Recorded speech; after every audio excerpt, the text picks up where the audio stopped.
What's up, everybody? Anton Crilly here from Dropship Lifestyle, where I've been helping people to build highly profitable, semi-automated online stores since 2012. Coming to you today with a highly requested episode where I'm going to show you 5 tips for profitable product selection in 2025. I think this is a very timely video because I know as we move into the new year, people set resolutions, they set goals, they typically have them revolving around money. And in my opinion, one of the best ways to build a side income and eventually turn that into a real business that can even replace your 9-to-5 is through the dropship lifestyle method of dropshipping, which involves selling high-ticket products from domestic suppliers. Now, if that's all you took away from this, it would be a starting point. But what I really want to share are 5 tips that you can use as you're trying to determine which product type you want to sell to give you the best chances of success, not just this year, but every year to come moving forward. Now, before we get into these 5 tips and I break them down for you, I also just want to say that this year things have changed, but don't let that make you think that even if you built a store last year or 2 years ago or 5 years ago, you should start over, because that's definitely not true. But what I'm hoping for those of you that already have stores out there can take away from this episode are some things you can do to modify them to get them 2025 ready and beyond. Okay. So without further ado, let's get into tip number 1 for 2025, and this is price point. What are we going to sell products at? Now, I already kind of alluded to this, being I talked about how we show people how to build highly profitable, semi-automated stores, but one of the biggest ways we do that is by selling products that are at a minimum $200. So I'm going to put above 200 because every time we make a sale and we hear that cha-ching sound right here, on Shopify, we want that to be an order for $200 or more. Why? It's because our average profit margin is about 30%. So if we're gonna take the time to build a store, to get suppliers, to run traffic, to set up remarketing ads, we want to make at least $60 every time a sale comes through in true profit. So we're not gonna be selling products for 20 bucks, making $6 and, somehow thinking that's a win. Again, Dropship Lifestyle, what we do and what we help people do is build highly profitable, semi-automated stores. And part of the reason that's possible is because you don't need all the customers in the world. You just need a few sales a day at the right price points, and those numbers can really stack up. So 200 is the minimum, but something that we're doing more and more of, and I would encourage you to do, even if it's for a new store you haven't built yet, or if you already have a store and you kind of want to move up market a little bit, is to keep your average order value, we call that AOV for short, around $1,000. What does that mean? It means every time you get a sale, assuming the 30% profit margin, you will actually be making serious money, okay? You'll be making $300 net profit per sale. So if you can get 1 sale a day, which literally anybody can do if you get everything else right, you're making $300 a day, $2,100 a week in net profit simply by moving up the ladder a little bit in terms of price points and keeping your average order value closer to $1,000. Now, the easiest way to do that is to sell products that stand alone, meaning just by themselves, retail for $1,000 or more. But if you sell products that are typically less expensive, another way to do that is to bundle them or sell them in sets. So standalone products, think things like the stand-up desk that's in front of me, the rug that's beneath me, the leather chairs that are behind me. Those products, standalone by themselves, again, sell for $1,000 or more.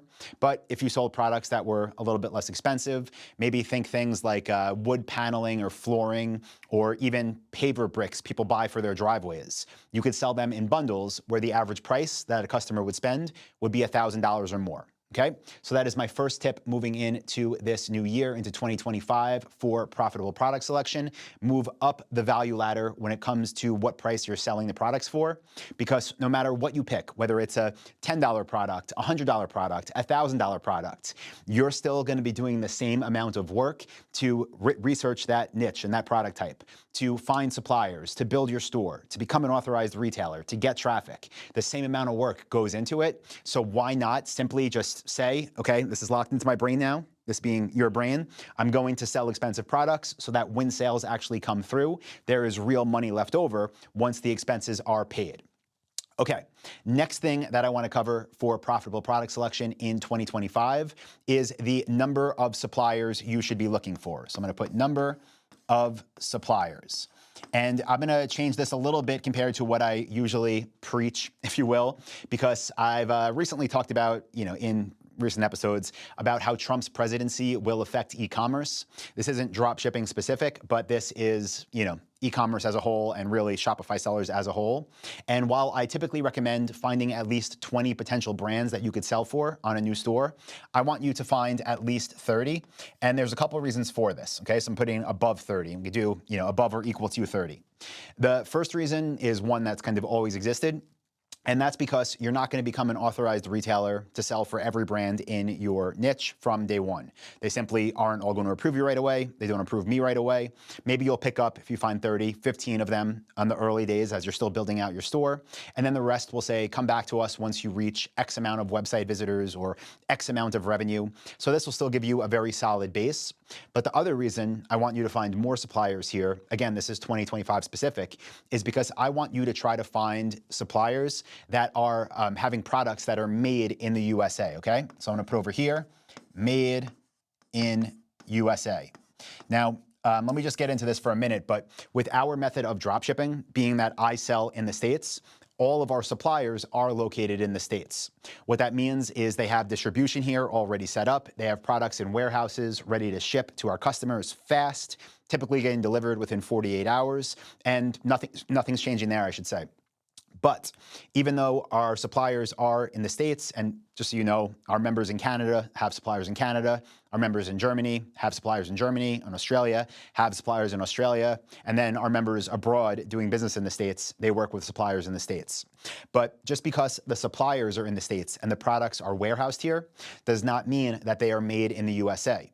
So what I want you to do if you already have an existing store and you're just looking for some tips to do even better in 2025 is go to all of your suppliers, and you should find this on their website or on your price list you have from them, and look for the country of origin of the products. Because even though, again, they're all in the USA already, warehoused here, some of them might be made in China. And right now, Trump is talking about tariffs up to, I think the last thing I heard was 40% to even 60%. And what that's going to mean is the products are going to get more expensive to your suppliers, which in turn will mean you have to sell them for more to the consumers, which means that for a while, customers are going to have sticker shock. But products that are made in the USA, that the country of origin is the USA, obviously do not have tariffs, so those prices won't change. So if you already have a store, again, you're already up and running, following Dropship Lifestyle, and you're looking for what you could do, don't change anything you're doing with what you already have, but start to look for made in the USA suppliers within your niche and add them to your supplier list and reach out to them to become an authorized retailer. So maybe you only have 20 right now, try to find 10 more that are made in the USA. And if you're watching this wanting to start a new store, as you're doing your supplier research, what you want to do is find a good portion of the brands you could find that are made in the USA.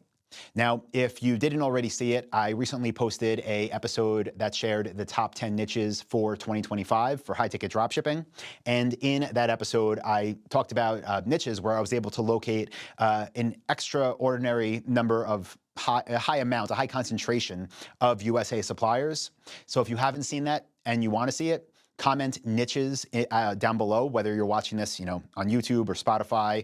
Just comment niches, and then I'll respond with a link to that episode to help you even more, right? Because again, not to say we're not going to sell products where the country of origin is China or India anymore, but we are adding in a bigger mix of products that are made in the USA, and we are starting to, as we move into the next presidency, divert more of our ad budget into those products to avoid that sticker shock to consumers. Okay, let's keep moving down the list now, and we're going to go into number 3, the third tip for profitable product selection in 2025. And this one is all about brand loyalty. This is a big sticking point to people that are kind of new to the world of e-commerce and specifically the dropship lifestyle business model. Let's write this down, loyalty. So what we're looking for when it comes to brand loyalty is none. We want to sell in niches where customers can care less what name is actually on the product, right? So an example of something that has tons of brand loyalty would be headphones. Now, I don't know why I like electronics. I spend a lot of money on them, and I own Bose headphones. I own Sony headphones. I own the AirPods Max. I even own Microsoft Surface headphones. When they first released them, I wanted to check them out. So when it comes to, I have Audio Technica, right? But if you ever looked into headphones, I'm sure you've heard of all those brands. And the reason is because that is an example of a product type or a niche that is dominated by a few big players that basically everybody turns to when they want to purchase something. So as you're thinking of product types for yourself, for niches, if you think of something that's dominated by a few big players, you want to run. Simply cross it off your your niche research worksheet and move on to something else. So what are examples of products where customers have no brand loyalty? Well, again, I mentioned standing desks before. The one that I have in front of me, I don't even know who makes it, but when I wanted it, I knew I wanted a bamboo one that had a cutout in the middle so I can kind of get closer to my monitors. I knew I wanted it to support a certain amount of weight so I could have triple monitor setup on it, and that's all I cared about and all I looked for when I was buying it. I had no brand loyalty to a standing desk brand. Same thing with the rug below me. Same thing with those chairs behind me. I couldn't tell you who makes them because those are niches where brand loyalty is non-existent. And that's the type of thing you want to sell, because when we go to sell online, we really do need a way to be able to drive traffic, which is not what this episode is about. I could talk more about that in the future. If you want me to, comment traffic below. Again, if you want like a whole episode on traffic sources for 2025, comment traffic and I'll do that. But we want to sell in niches, again, where there's no brand loyalty, so we can pick up search volume and so that we can actually become authorized retailers for these brands and not compete, going back to the headphone example, with the Boses and Sonys of the world where, they're already multi-billion-dollar companies. Okay, so that's number 3. Let's move into number 4. And this one is all about demographics. And this is extremely important. Now, when talking about demographics, basically like how to segment people, you can get as specific as you want and you can break things down a million different ways. But for us, we keep this very, I would almost say broad, because again, as long as it meets this criteria, when I say as long as I mean any product type we're going to sell, then we know we're good, right? We don't know if the store is going to be a store that does $50,000 a month in sales or $500,000 a month in sales, but we know it's going to be profitable for us. So when it comes to demographics, one of the best ways to guarantee that is to sell to the upper middle class. So again, with demographics, you could break it down a million different ways, but for the purposes of product selection and what we look for is basically 3 different demographic types. We have lower income households, we have upper middle class households, and then we have the wealthy. Now, I'll give you an example of how, one original product type idea could fall into all these categories and how to segment it. And for that, let's say you wanted to sell sofas, right? It was something you thought of because the price point for sofas is definitely above $1,000. The number of suppliers, there's hundreds of them out there. There's no brand loyalty. People don't care what name is on their sofa. And they can appeal to the upper middle class.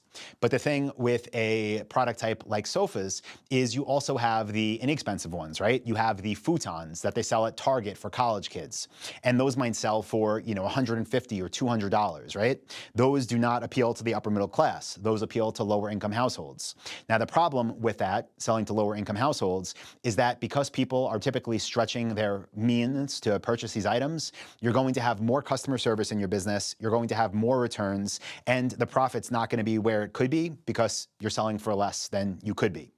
Now, on the other end of the spectrum, right, so we have lower income, then we'll just jump all the way over here, we have the wealthy.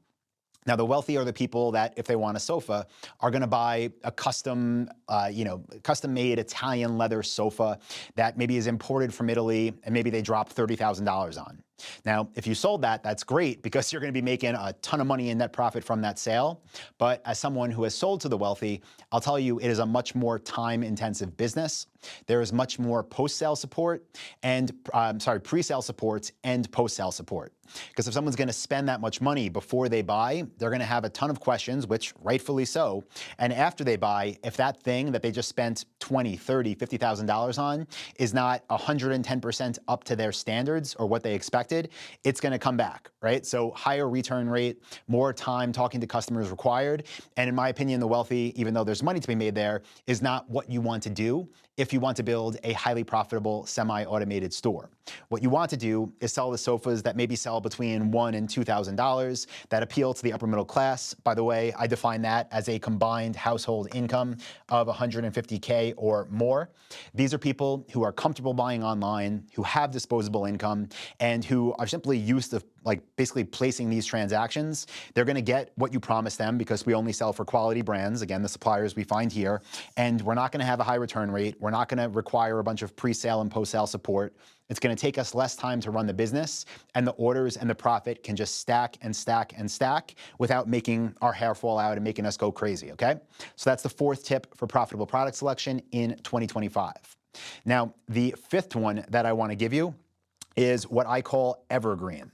Now, I mentioned I've been helping people build stores through Dropship Lifestyle since 2012, but I've been building stores myself since 2007, and some of the first stores that I built are still growing to this day because I chose Evergreen Niches. And I didn't even do this intentionally, but as time went on, as I got better and better at this, which I still try to do every day, by the way, I'm not saying I'm like some all-knowing guru who can give you every secret there is, because I try to get better every day, even after almost 20 years in this business.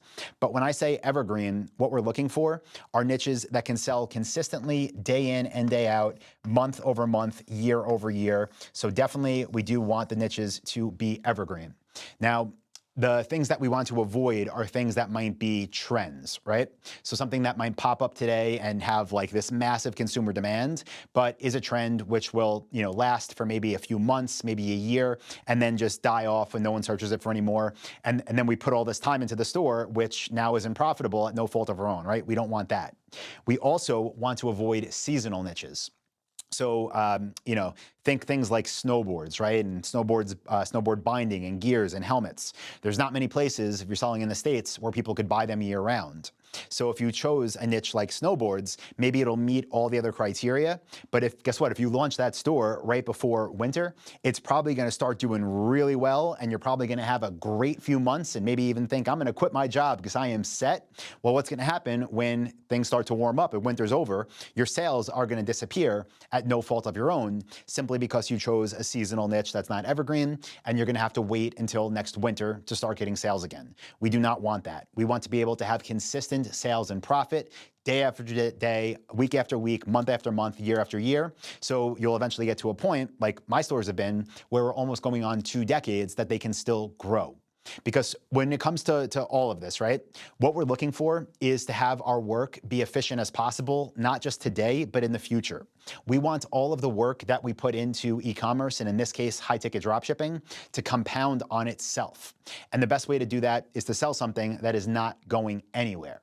That way, if you write a blog post next month, that blog post can still get traffic for you in 1 year, in 2 years, in 5 years, in 10 years. That way, if you pick up your first 5 suppliers, you can sell those products again for years and even decades to come. That is what we want. That way, you can keep it as your own profit source, your own cash cow, or if you want to sell the business one day, it's stable and you can exit for a sizable amount of money. So, guys, I hope you got value from this one. As always, this was 5 tips for profitable product selection in 2025. If you got value, let me know. If you're watching it on YouTube, please give a thumbs up, leave a comment below, say value. And if you are listening on Spotify or Apple Podcasts, wherever you listen, be sure to also leave a review over there. I appreciate it, and I read all of them. And if you want more training, taking this to the next level, what we do after product selection, going into supplier sourcing, web design, supplier approvals, optimizing for conversions, and getting traffic, be sure to check out dropshipwebinar.com. I will link it up below. There, you can get a free training from me, plus a list of 500 profitable product ideas that you could sell online in 2025. Again, that link is dropshipwebinar.com. Go there, get the training, get the free ebook, start getting sales, and start hearing this.